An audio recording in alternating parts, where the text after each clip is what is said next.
les comparto la pantalla de la presentación.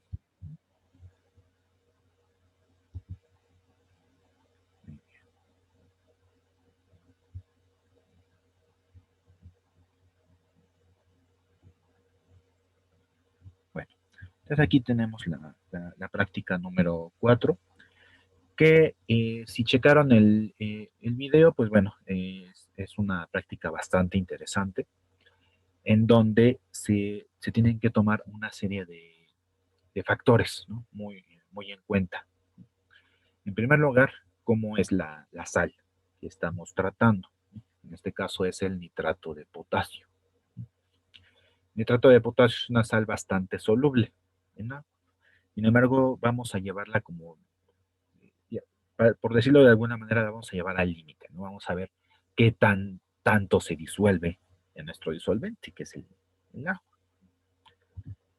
Bueno, entonces simplemente como repaso acerca del cuestionario previo, y claro, muy probablemente les hayan surgido dudas en cuanto al el uso o la interpretación de eh, de la gráfica que viene allí, de la curva de solubilidad. Vamos a ver algo al respecto.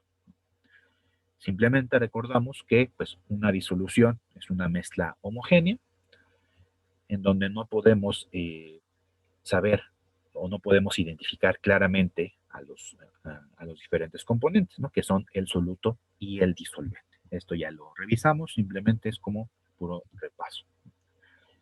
En cuanto a los tipos de disoluciones, recuerden que todo va a variar dependiendo la cantidad de soluto presente en la mezcla, en la disolución.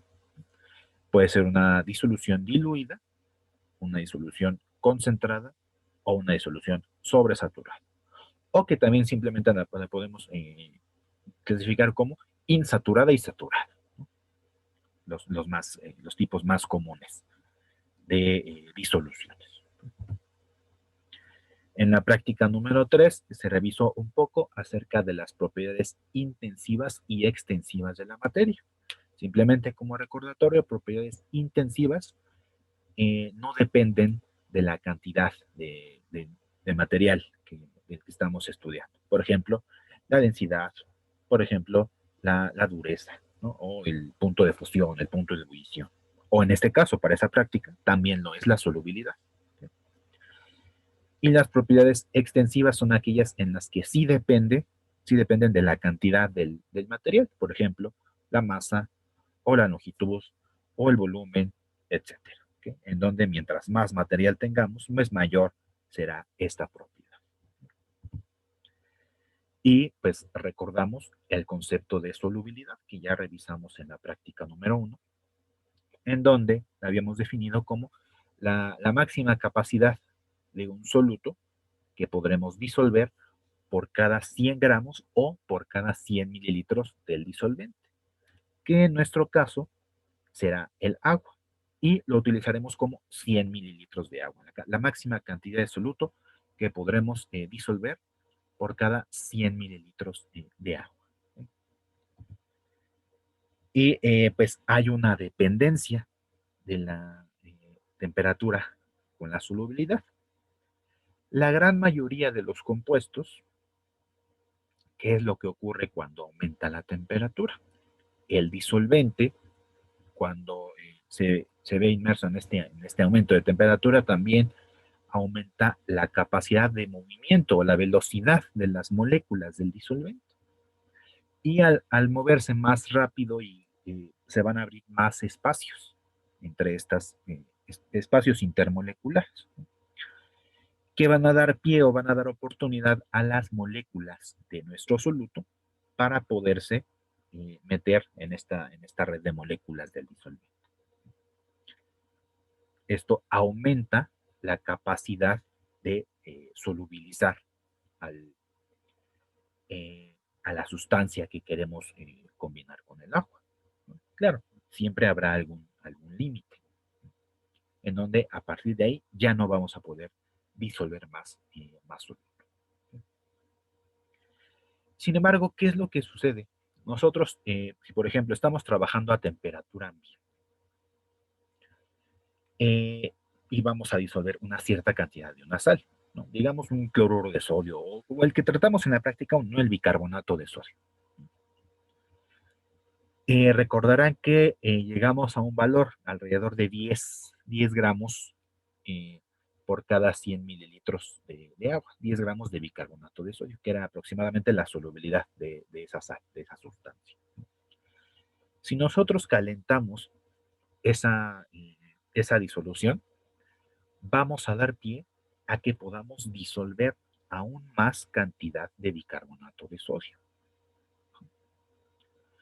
Y bueno, lo hacemos. ¿Y qué pasa después? Vamos a dejar enfriar nuestra disolución y vamos a llegar a una temperatura a la cual se va a formar un primer cristalito, que es esto que vemos aquí, temperatura de cristalización. Esta temperatura es en la que vamos a tener, o es el límite en el que vamos a tener la disolución saturada. Porque si disminuimos un poco más la temperatura, ya empieza a asentarse en el fondo nuestro soluto. Entonces ya no será una disolución saturada, ya será una mezcla heterogénea. ¿Okay?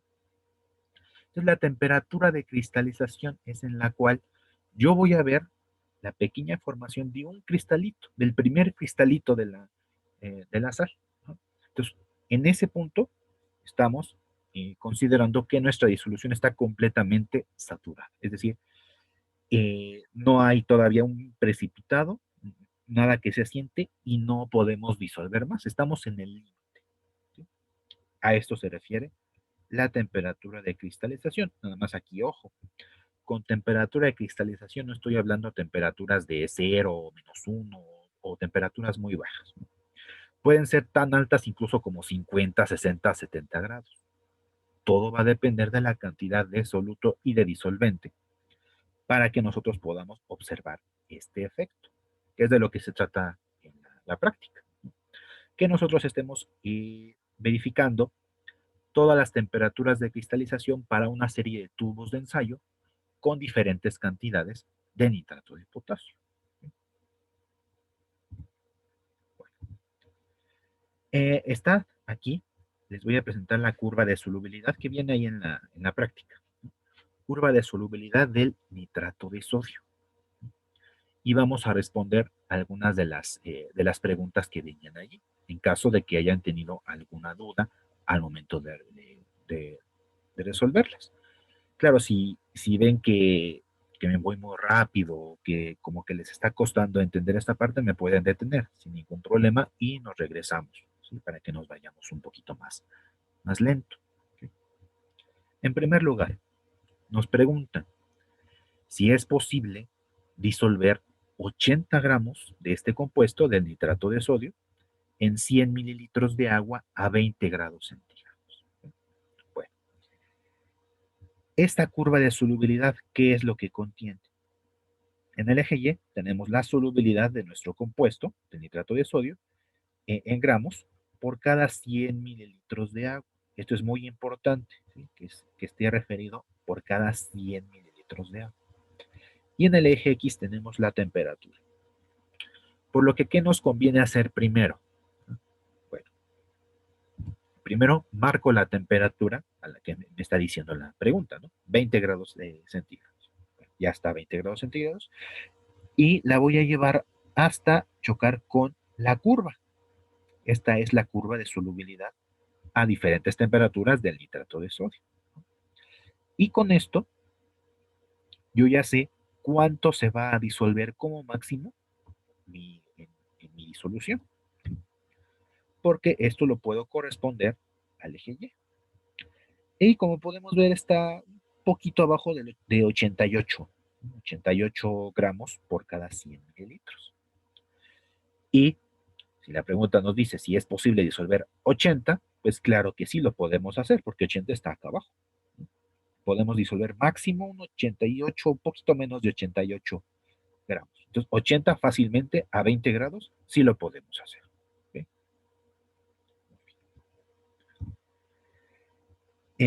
Ahora, bueno, sí es posible hacerlo y en este caso se trata de una disolución insaturada o una disolución diluida, ¿no? Preferimos utilizar el término insaturada porque todavía nos falta para llegar a la saturación de la mezcla. Entonces, claro que sí, a 20 grados centígrados podremos disolver 80 gramos. Por lo tanto, la siguiente pregunta era si podíamos disolver 87.6 gramos a 20 grados centígrados. Y en este caso, pues estamos exactamente en el límite. Precisamente 87.6 es la cantidad máxima que podremos disolver a 20 grados centígrados. ¿Sí? Es exactamente el punto en donde se cruza la temperatura y la solubilidad, es decir, 87.6. Y en este punto, es decir, estamos en la línea, se trata de una disolución saturada. Entonces, de esta manera nos podemos dar cuenta de que la curva de solubilidad, toda esta que vemos aquí para el nitrato de sodio, también es la línea de saturación, ¿no? Es decir, más arriba ya no vamos a poder disolver todo lo que tengamos y más abajo de la línea vamos a disolver todo lo que tengamos, siempre y cuando estemos tomando en cuenta la temperatura, obviamente. Y exactamente en la línea vamos a tener a una disolución saturada. ¿Okay? Y otra pregunta era que si podríamos disolver 95 gramos a 20 grados centígrados. Entonces vemos que 95 ya sobrepasa el límite de estos de 87.6, por lo que no vamos a poder disolver todos los 95 gramos, solo vamos a poder disolver hasta 87.6 y el resto quedará como un precipitado, como quedará como algo que se asienta en el fondo del tubo. Es decir, se trata de una mezcla heterogénea. Aquí, cuidado con lo que les había comentado anteriormente. No se trata de una disolución sobresaturada. Recuerden que por tener la palabra disolución, una disolución no podremos distinguir entre soluto y disolvente. Aquí en este caso vemos que se está asentando en el fondo una parte de los 95. Y si se está asentando, nosotros podemos ver eso. Entonces no se trata de una disolución sobresaturada ni nada de eso. Se trata de una mezcla heterogénea, en donde tenemos ahí el líquido con lo que sí se disolvió y el sólido que se asienta o que se precipita en el fondo. Eso es una mezcla heterogénea. Ahorita veremos cómo es que nosotros podemos hacer una disolución sobresaturada como tal. Pero al menos en este caso es una mezcla heterogénea. No sé si hasta aquí haya alguna duda. Ninguna, muchas gracias. Ok, entonces continuamos. Regreso con la misma gráfica para seguir explicando esta parte de las disoluciones y solubilidad. A 60 grados centígrados vamos a tener que se disuelven 120, 122 gramos por cada 100 mililitros de agua. Es lo que tenemos acá. Y creo que una de las preguntas que viene ahí en el cuestionario previo es cuánto se va a disolver en 50 mililitros. Porque esta línea, este eje, nos indica la solubilidad en gramos por cada 100 mililitros, no por cada 50. Entonces, a 60 vamos a poder disolver máximo 122. Pero ¿cuánto será en 50? Obviamente, pues al ser la mitad del volumen, será la mitad de la masa.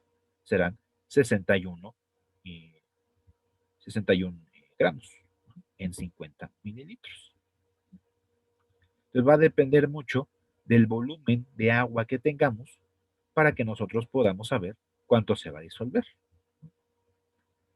Y como referencia, pues utilizamos estos datos que están referidos por cada 100 mililitros.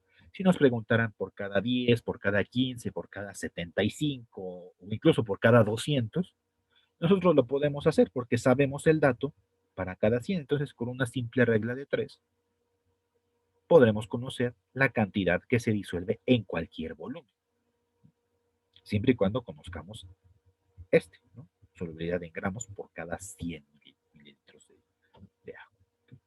Bueno, ahora sí, vamos a ver qué es lo que pasa en una disolución sobresaturada. Vamos a pensar que yo quiero disolver 100 gramos. ¿Sí?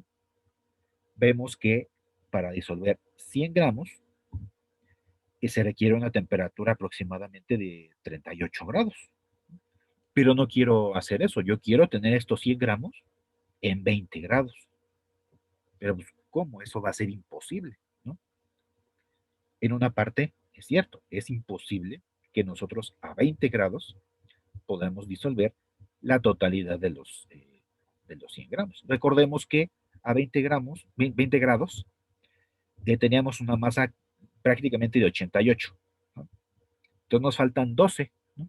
Para llegar a este 100, es decir, este espacio que tengo entre la línea de saturación y los 100 gramos, estos 12 son los que van a precipitar o los que se van a asentar en el fondo. Entonces, ¿qué es lo que voy a hacer si yo quiero tener una disolución sobresaturada con 100 gramos a 20 grados? ¿Cómo le voy a hacer? Bueno, entonces, en primer lugar, voy a calentar. ¿Para qué? Para permitir que se disuelvan estos 100 gramos. Voy a calentar hasta los 38 grados, que es lo que tenemos aquí abajo. De esta manera, vamos a tener la posibilidad de estar en la línea de saturación, ¿no? Entonces, si yo caliento hasta los 38 grados, voy a poder disolver los 100 gramos completos. ¿Okay? ¿Qué es lo que voy a hacer después de que haya calentado? Porque no me interesa tenerlo a 38, yo quiero tenerlo a 20. Bueno, pues voy a dejar enfriar. Ahora, esto de dejar enfriar no significa que nosotros nos vayamos a un hielo o que le pongamos un hielo, que lo pongamos en alguna condición de baja temperatura para que baje rápidamente. No, simplemente una vez que yo calenté a los 38 grados, quito la fuente de calor y dejo completamente mi disolución sin mover, así tal cual, como yo apagué el, la fuente de calor, así lo dejo como tal. Entonces va a comenzar un proceso gradual de enfriamiento. Y vamos a ver que a pesar de que ya bajó a la temperatura ambiente, que en este caso estamos suponiendo que es de 20, vamos a ver que no ocurrió absolutamente nada y que sigue exactamente con la misma disolución. Es decir, todos estos 100 gramos están disueltos y están disueltos a 20 grados. Ahora, ¿cómo es posible esto? Es como un delgado equilibrio que existe porque pues nosotros dejamos de enfriar muy lentamente. Recuerden que al momento de calentar nosotros aumentamos la velocidad de las moléculas, ¿no? Para que tenga la posibilidad del soluto de introducirse en las moléculas del disolvente. Al momento de dejar de calentar, al momento de retirar la fuente de calor, poco a poco se van reacomodando las moléculas y lo que ya estaba disuelto a 38 grados, pues se va a empezar a verse rodeado por todas las moléculas del agua que al momento de enfriarse van disminuyendo su velocidad y pues no van a poder juntarse porque les estorba de alguna manera el soluto que se disolvió a temperaturas altas. Entonces simplemente lo van a rodear y se va a quedar como una disolución. Entonces, solamente de esta manera es que podremos tener una disolución sobresaturada.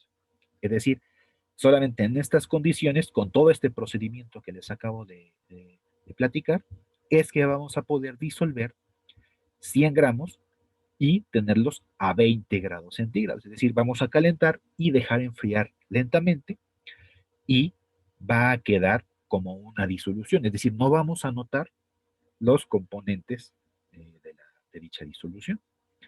Ahora, esto será siempre y cuando la disolución se mantenga sin ningún tipo de perturbación. Y por perturbación me refiero a todo lo que ocurra en el exterior. Cualquier vibración, cualquier movimiento, incluso que movamos algún material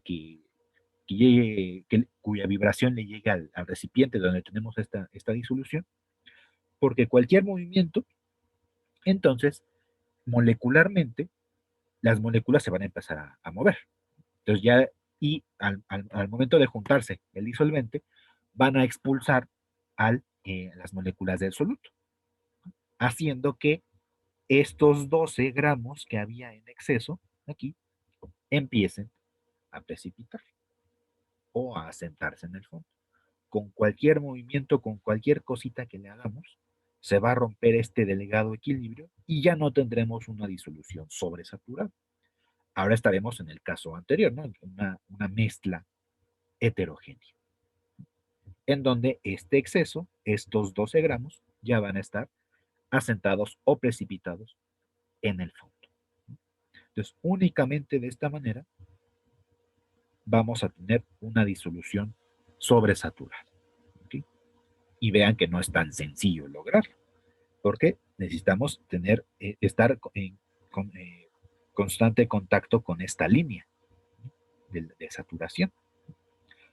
Y pues con cualquier cosita que nos equivoquemos, que calentemos de más o que de repente las condiciones ambientales cambien, ¿no? De un momento a otro. Entonces esto va a arruinar el hecho de que tengamos una disolución sobresaturada. Entonces, esto es lo que les quería platicar de esta parte. No sé si sí quedó claro qué es una disolución sobresaturada, si sí quedó claro cómo es que nosotros la podemos formar. Sí, gracias. Ok, bueno, entonces continuamos. Bueno, en lo que les comentaba, este exceso quedará disuelto hasta que haya cualquier tipo de perturbación. Posteriormente, este exceso va a asentarse en el fondo. Bueno, y aquí les presento en esta figura un par de gráficas con diferentes sales. Porque una de las preguntas del cuestionario es que nosotros determinemos si todas las sales siguen la misma tendencia, es decir, de que a mayor temperatura aumenta la solubilidad. Y vemos que en la gran mayoría de los casos así es, pero no será así en todos. Vemos aquí este compuesto que se llama sulfato de cerio, o también aquí en la otra gráfica, que tenemos el HCl, que es el ácido clorhídrico, o el NH3, que es el amoníaco, o el SO2, el dióxido de azufre. Y vemos que conforme aumenta la temperatura, disminuirá la solubilidad. Entonces, no todas las sustancias serán más solubles en agua si aumenta la temperatura. La mayoría sí lo hace, pero vemos que siempre habrá alguna excepción, de acuerdo con lo que viene acá. Y en algunos casos es fácil explicarlo, en algunos otros no. Por ejemplo, aquí no se sabe bien por qué el sulfato de cerio, que es una sal, es un sólido, no se disuelve en agua, o más bien, por qué disminuye su solubilidad al aumentar la temperatura. Es un poco complicado explicar este proceso. En el caso de estos que tenemos del lado derecho, el HCl, el NH3 y el SO2, es un poco más sencillo, porque estos compuestos, si son puros, son gases. Entonces, si nosotros tratamos de disolver un gas y además está a alta temperatura la disolución, pues será muy poco probable que lo logremos, ¿no? Porque siempre las burbujas de cualquier gas, al momento de calentarlos, van a escapar, ¿no? Por eso es que para estas sustancias sí es más hasta obvio que al aumentar la temperatura de la disolución, la solubilidad disminuye. ¿Por qué? Porque se está escapando. Y en estos casos, como se trata de un sólido, de una sal, es un poco más complicado. No se sabe bien el por qué sucede esto. Pero bueno, existen este tipo de sustancias. ¿Sí? Pero la gran mayoría, pues sí, aumenta la solubilidad conforme aumentamos la temperatura. Algunas en algún grado mayor que otro. Por ejemplo, aquí tenemos el nitrato de potasio, que es el que se trata en esta práctica, ¿no? Comparado con otras sustancias como el cloruro de sodio, que es la sal en la que estamos acostumbrados, pues vemos que cambia mucho la solubilidad. Entonces, esta práctica se divide principalmente en dos problemas. En el primer problema, ¿qué es lo que ¿de qué se trata? Eh, en este problema se trata de identificar que en efecto, y de verificar que en efecto la solubilidad es una propiedad intensiva, ¿no? Para esto, ¿qué es lo que vamos a hacer? Vamos a preparar estos tubos que vemos aquí en la tabla, que los marcamos como tubo A, tubo B, tubo C, a los cuales les vamos a incluir esta cantidad de eh, masa del nitrato de potasio. ¿Okay? Es importante que en esta práctica, si recuerdan, en prácticas anteriores yo les he dicho que no importa tanto lo que nos menciona en la práctica, ¿no? No importa si nos pasamos o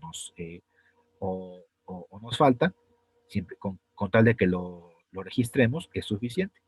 En este caso, sí va a ser muy necesario que tengamos las cantidades exactas, es decir, punto 613, 1226, 3065. ¿Por qué? Porque vamos a ver que la relación que existe entre la cantidad en gramos de nitrato de potasio y el agua va a ser similar. Ahorita vamos a ver a qué me refiero con eso. Entonces, es muy importante que tengamos aquí esta cantidad de masa lo más exacta posible. ¿Qué es lo que vamos a hacer aquí? En un tubo de ensayo vamos a agregar estas cantidades de agua, 1, 2 y 5 mililitros, también de la forma más exacta posible. ¿Okay? Y al momento de agregar esta cantidad en masa del nitrato de potasio, hay que hacerlo de tal manera que nosotros logremos de que todo esto caiga en el fondo. O asegurarnos de que antes de empezar el experimento, nuestro tubo de ensayo esté limpio y seco. Porque ¿qué pasa si está húmedo? Pues esta cantidad de masa de nitrato de potasio va a empezar a pegarse en las paredes. Cosa que no queremos que todo esté en el fondo. Claro, ustedes me podrán decir que pues no importa que se queden en las paredes, al momento de agregar el agua, nosotros agitamos y ya baja al fondo. Pero no va a ser así tan fácil, porque esta cantidad de agua no va a ser suficiente para disolver toda esta cantidad de nitrato de potasio. Y al no ser suficiente, entonces siempre vamos a tener un exceso que se va a quedar pegado en las paredes, cosa que nos arruinaría por completo el experimento. Entonces, pues hay que tratar de que toda esta cantidad baje al fondo. Y, como les acabo de decir, no todo el nitrato de potasio se va a disolver. Va a quedar un poco de exceso. Entonces, de lo que se trata este primer problema es de que nosotros determinemos las temperaturas de cristalización. ¿Cómo haremos esto? Vamos a colocar en un baño María, aquí lo voy a dibujar, aquí muy rudimentario. El baño María, un recipiente cualquiera con agua de la llave, vamos a colocar nuestros tubos de ensayo, en donde aquí va a estar nuestro nitrato de potasio y nuestra cantidad de agua. Y a este tubo le vamos a introducir un termómetro. Aquí este paso es muy importante. ¿Por qué? ¿Qué pasa si yo no agrego el termómetro y lo hago hasta después? Pues el termómetro estará a una temperatura ambiente y al momento de introducirlo a este tubo que ya va a estar calentándose con el baño María, pues va a haber un choque de temperaturas que una de dos, o me afecta mucho el choque térmico, tanto que se puede romper el termómetro, o que al momento de que ocurra este choque térmico, haya una alteración al momento de observar los cristalitos. Entonces tendremos una lectura errónea de la temperatura de cristalización. Por eso es conveniente que antes de empezar a calentar, el tubo contenga dentro el termómetro. Es decir, nosotros vamos a tener que estar muy atentos en estar sosteniendo adecuadamente el tubo de ensayo con el termómetro en el baño María. Es decir, no lo vamos a dejar ahí hasta que se disuelva. No, hay que estar muy atentos y estarlo sosteniendo. Bueno, entonces, vamos a calentar, vamos a poner aquí la fuente de calor, que va a ser de un mechero, obviamente. Y al momento de calentarse poco a poco, nos daremos cuenta de que se disuelve todo el nitrato de potasio. Y este es el objetivo, ¿no? Que se disuelva por completo este nitrato de potasio. Posteriormente, vamos a retirar el tubo de ensayo, claro, con el termómetro todavía incluido, y vamos a dejar enfriar poco a poco. Y pues hay que estar muy atentos aquí. En la práctica recomienda que se utilice una lupa, ¿no? Para estar viendo lo que sucede en el medio. Aquí suele haber algunas confusiones, porque al momento de que, antes de empezar la práctica, pues nosotros lavamos el material y lo secamos y hacemos todo para estar aptos para empezar la práctica, ¿no? Pero al momento o en el proceso de secado, pues muchas veces lo que hacemos es introducir una servilleta, ¿no? En el tubo de ensayo, ¿no? Para que el secado sea mucho más rápido. Pero no tomamos en cuenta de que la servilleta puede soltar alguna pelucita que puede estar aquí flotando en nuestra disolución. Y muchas veces podemos confundir, voy a hacerlo aquí un poco más grande, podemos confundir que esas pelucitas ya corresponden a los cristalitos del nitrato de potasio, y no es así. Y pues muchas veces se confunden al hacer esto y registran una temperatura de cristalización errónea. Entonces aquí hay que tener cuidado en esa parte. Un cristalito como tal, pues se ve como una figura, puede ser un cuadrito de color transparente. Claro, se nota, sí se diferencia de lo que está presente en la disolución, ¿no? Porque sí simplemente por el brillo, cómo refleja la luz este cristalito, es de que nosotros nos damos cuenta de que en efecto ya son los cristales del nitrato de potasio. Entonces, al primer cristalito que nosotros observemos, vamos a registrar la temperatura. Es decir, así como en la línea, vamos a dibujar aquí una curva de solubilidad cualquiera, ese cristalito formado quiere decir que ya estamos en la línea de saturación. Estamos a una solubilidad dada y estamos a una temperatura que nosotros estamos midiendo y la que nosotros estaremos registrando. Este procedimiento lo haremos por triplicado para cada uno de los tubos. Es decir, haremos 9 determinaciones de la temperatura de cristalización, para lo cual les muestro los resultados experimentales. Vemos que en las primeras 3 determinaciones del primer tubo, del tubo A, se obtuvieron estos 3 valores. Vemos que son muy cercanos entre sí. Entonces quiere decir que nuestro experimento, al menos con el tubo A, fue llevado a cabo de manera adecuada.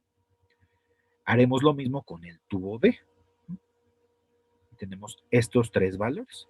Vemos que empiezan a variar un poco, ¿no? Tenemos 40, 41 y el último de 46. Entonces ahí hubo algún error de apreciación al momento de observar los cristales. Pero precisamente es por eso que se hace por triplicado, para que nosotros tomemos un promedio de todas nuestras determinaciones.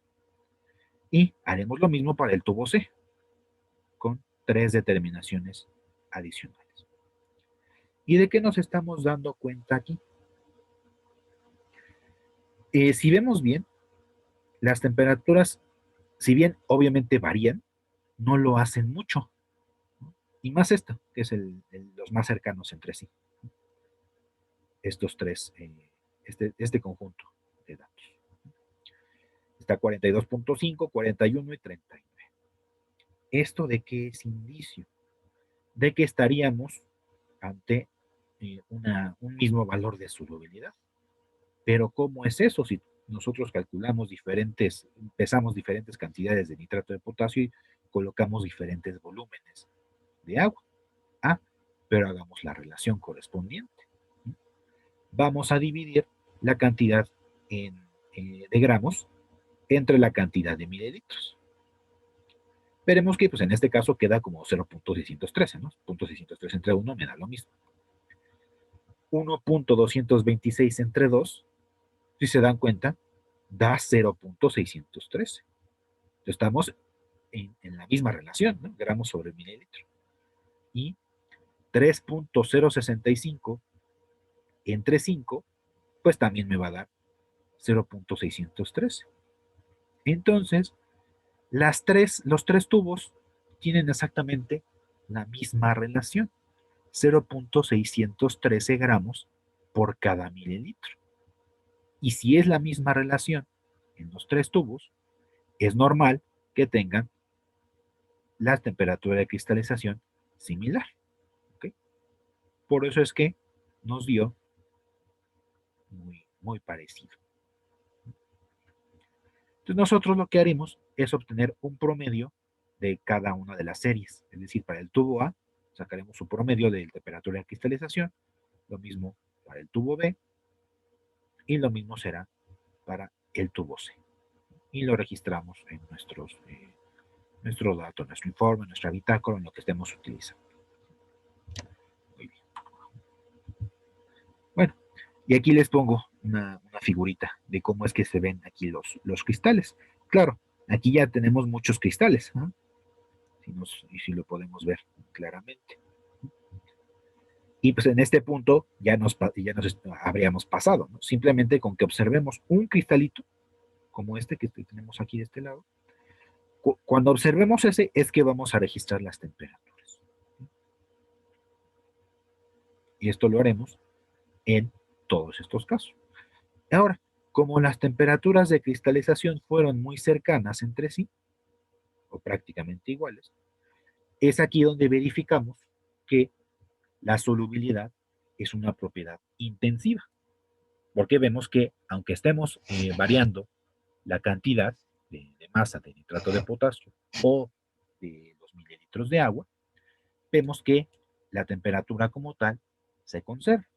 Claro, con algunas variaciones que dependerán si nosotros pesamos adecuadamente, si nosotros agregamos exactamente la cantidad de agua indicada, y también dependerá de que también nosotros apreciamos la formación del cristal. Por eso es que existen todas estas variaciones. Pero vemos que al menos en este caso son muy, muy, muy cercanas entre sí. Hasta aquí, no sé si haya alguna duda. Todo claro. Ok. Pues vamos a continuar. Esto fue el problema número 1. Y bueno, aquí ustedes colocarán la temperatura de cristalización, o aquí lo marcan como temperatura de solidificación, que es lo mismo, promedio. La cantidad en gramos de nitrato de potasio, lo que viene ahí en la tabla, la cantidad en mililitros de agua, y lo que acabamos de hacer, ¿no? La relación de gramos de nitrato de potasio por cada mililitro de agua. Es decir, nada más dividimos este valor entre este valor y nos da 2 gramos de nitrato por cada mililitro. Y para la última columna, pues simplemente este dato lo multiplicamos por 100 para tener la última columna. a este gato.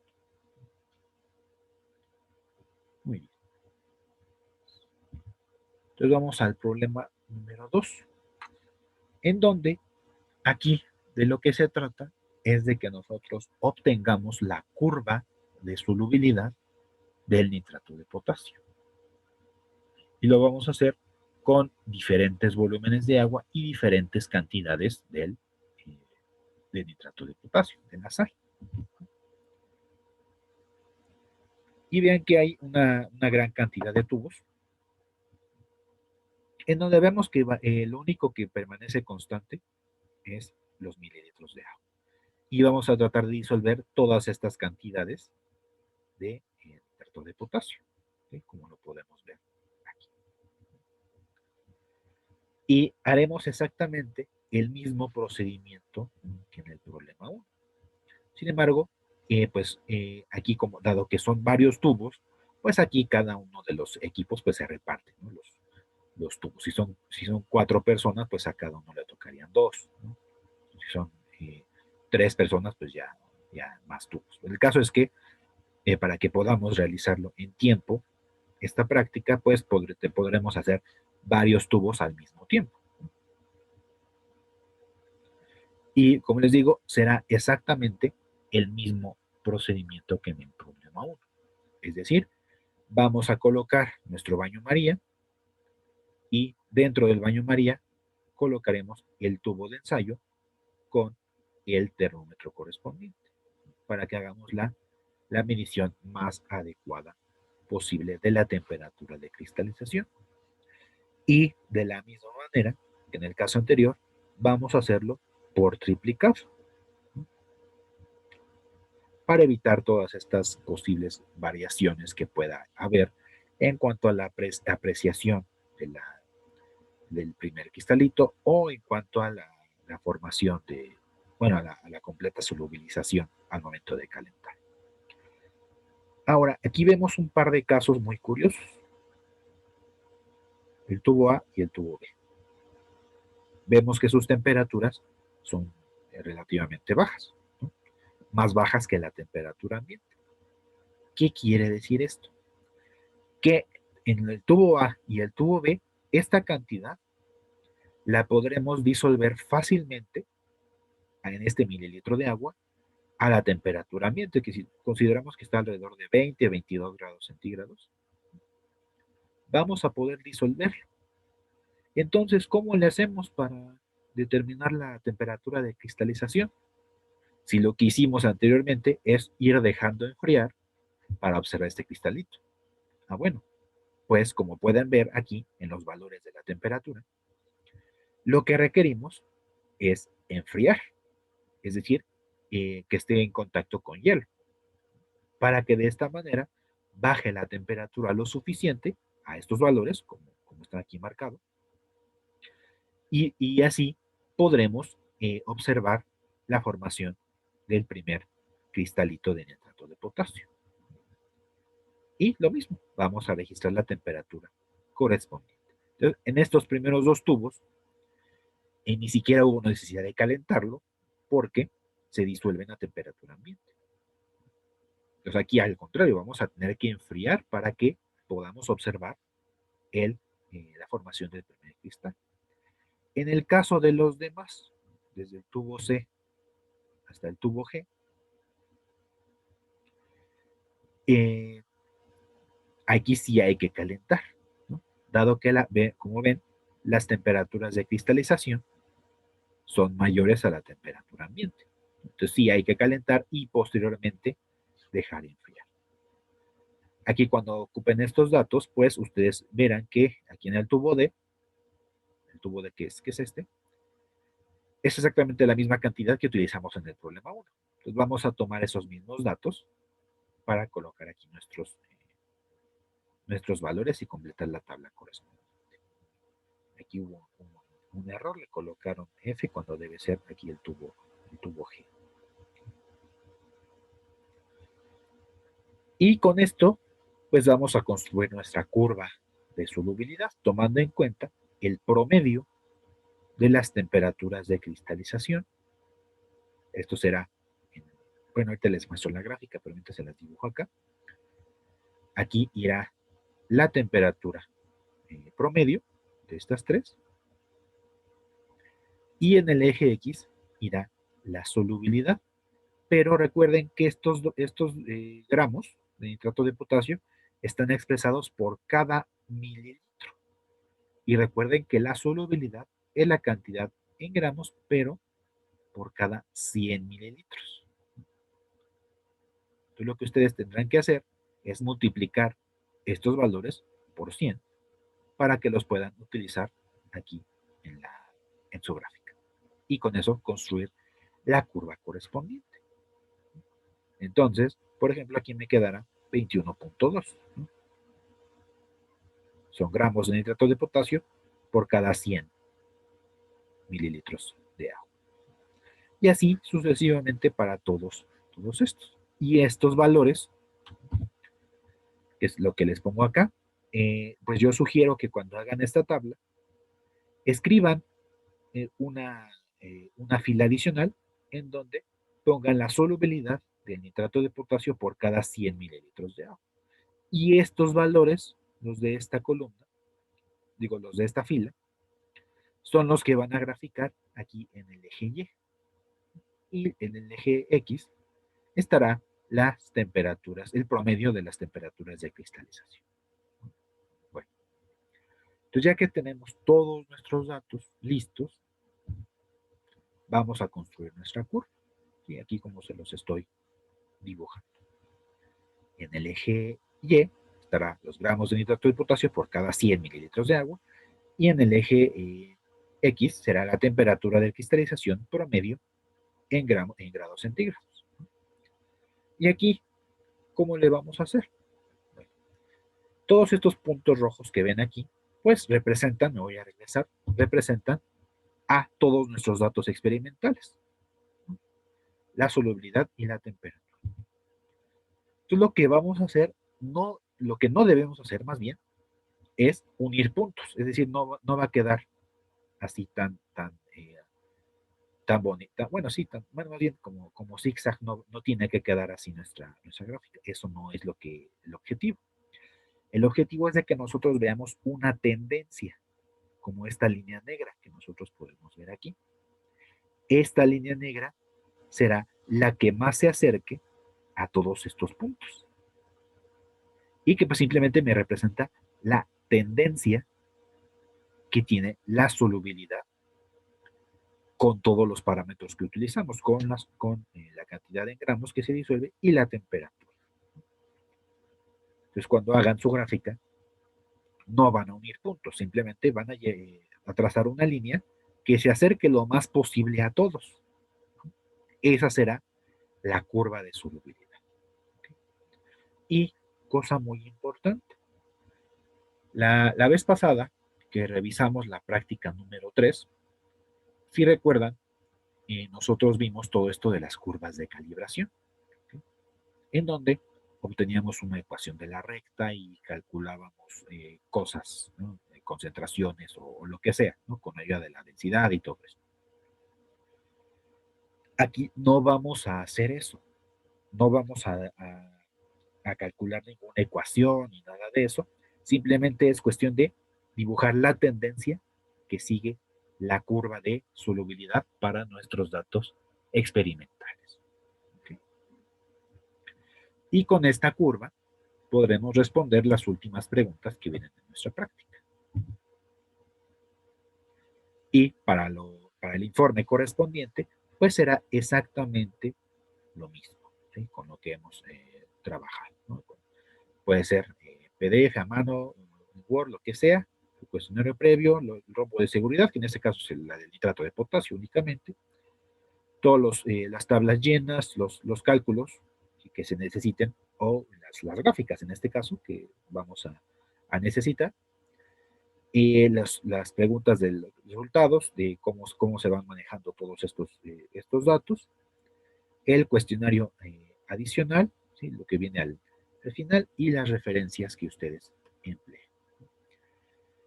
Ahí, cuidado chicos, he visto en algunos informes que si les falta aplicar todo, bueno, o referenciar todo lo que están escribiendo. Entonces ahí que tengan cuidado, que todo lo que consulten de cualquier sitio web, cualquier libro, lo que sea, o incluso para los robots de seguridad, ¿no? Ustedes los consultan en alguna página. Entonces todo eso tienen que colocarlo en la parte de las referencias. ¿Okay? Entonces, esto es con respecto al informe de la práctica 4. Ahora, ¿qué sigue? Pues sigue la práctica número 5. Sin embargo, esta la vamos a ver dentro de 2 semanas. Pero mientras tanto les dejo que, pues, obviamente, como siempre, vamos a realizar el cuestionario previo y está disponible el video de dicha práctica. ¿Okay? Pero recuerden, esto será dentro de 2 semanas. ¿Por qué? Porque lo que viene es el primer examen parcial. ¿Sí? La próxima semana del 2 al 6 de noviembre. Y recuerden que no nos vamos a ver esta semana. Simplemente se las voy a dejar para que ustedes puedan resolver y pues bueno, de manera adecuada todo, todas las preguntas que incluirá el examen. Ah, y algo que se me pasó, que el informe de la práctica 4 se entregaría entonces el próximo miércoles, porque recuerden que el día 2 de noviembre, que es lunes, es un día inhábil. Entonces se entregaría hasta el próximo miércoles 8, 8 de noviembre. Digo, perdón, me estoy equivocando con las fechas. El 4 de noviembre, el miércoles 4 de noviembre, estarían entregando el informe de la práctica número 4. No sé si haya alguna duda, chicos.